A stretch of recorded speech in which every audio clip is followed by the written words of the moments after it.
এক দিনদার ব্যক্তিকে এক কাফির বাদশাহ বন্দী করেছিল। তিনি বলেন, বাদশাহের একটি বড় জাহাজ নদীতে আটকে গিয়েছিল।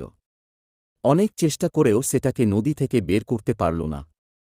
জেলখানা থেকে সমস্ত কয়েদিকে ডেকে আনল, যেন সবাই মিলে জাহাজটি বের করার চেষ্টা করে। ৪,০০০-এর মতো কয়েদি আপ্রাণ চেষ্টা করেও জাহাজকে সরাতে পারল না। তখন তারা বাদশাহের কাছে গিয়ে বললেন, জেলখানায় যে সব মুসলমান কয়েদি আছে ওদেরকে বলতে পারেন, হয়তো ওরা জাহাজ সরাতে পারবে। তবে শর্ত হচ্ছে ওরা যে স্লোগান দেবে সেটা থেকে বাধা দেয়া যাবে না।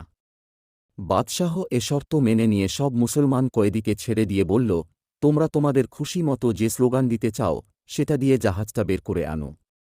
সেই দিনদার ব্যক্তিটি বলেন, আমরা সবাই মিলে ৪০০-র মতো ছিলাম। আমরা একসাথে নারায়ে রেসালাতের স্লোগান দিলাম এবং এক আওয়াজে ইয়া রসূলাল্লাহ বলে যখন জাহাজকে ধাক্কা দিলাম তখন জাহাজ নড়ে উঠল। এ স্লোগান দিয়ে জাহাজকে আর থামতে দি নাই, একেবারে নদী থেকে বের করে দিয়েছি।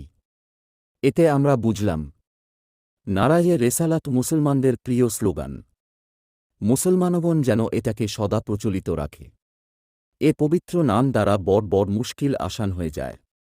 যে ব্যক্তি নারায়ে রেসালাতের বিরোধিতা করে ওর থেকে বড় জালিম আর কেউ হতে পারে না।